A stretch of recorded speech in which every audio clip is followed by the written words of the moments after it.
Hey, my name's Hoku. I'm an organizer with BAM in Los Angeles.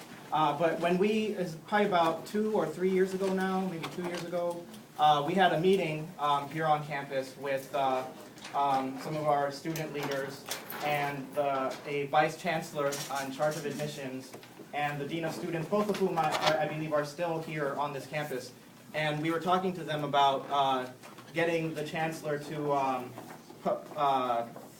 what is the word? To issue a public statement in support of the California DREAM Act. And in our initial statements to them, one of the things we were talking about was how the admissions policies discriminate. And the first words out of their mouth, I mean really the first words out of their mouth was that their admissions policies do not discriminate.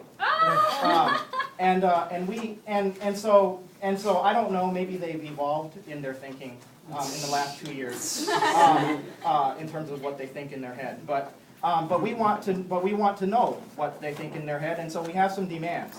And those are that when they come down here, and they will come down here because we're going to be here, and so they might as well come down here. We want them to double Latina, Latino, Black, and other underrepresented minority student enrollment. Admit more Latina, Latino, Black, and other underrepresented minority students, including some of the students we are submitting. And then also to reopen the appeals process to allow the more than deserving Latino, Black, Native American, and other underrepresented minority students who have been denied once or twice already the chance to be reconsidered. And so to reopen the appeals process so that the many more than deserving students who've been denied admissions here be able to be reconsidered, to be admitted.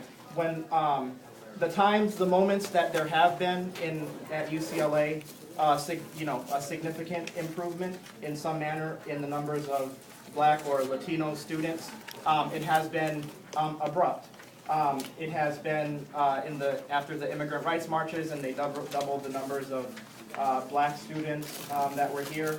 And people said before in the '68 when there were the big East Los Angeles high school walkouts, the numbers went from 40 to 1,700. That was very abrupt. That's because the struggles were forced abrupt change. It forced university administrations and societies that had become far too used to treating us as second class to finally start to change in that direction. We need to admit. One of the things that you will get told by professors here in so many words and sometimes in these exact words is that everyone has an opinion and every opinion is valid. Or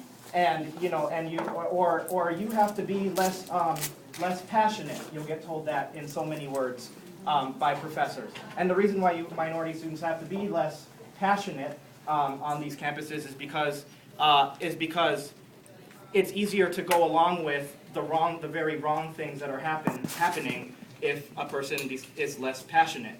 And so when UCLA says that they've admitted everybody that is the most qualified, the most talented, the right type of students, that's an opinion of theirs, and they're liars.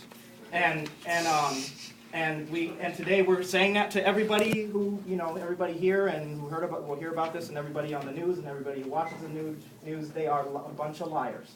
Yeah. And every time, and it's been 11 times now, and the reason why it's been so useful to fight for these students to get admitted on appeal, aside from the fact that it's important that these students have the opportunity to be the great leaders that they can be, to get access to all the things that the diplomats and the people like that are getting access to.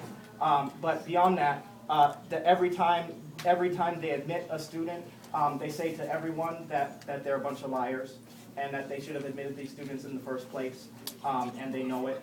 They expose themselves as the discriminators that they are.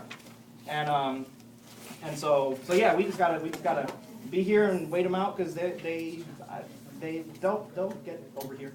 And one way or the other, and we'll get what we want, one way or the other, like Jackie said, the easy way or the hard way. That's right. The easy way, the nice way, or the nasty way. And, so yeah, anyway.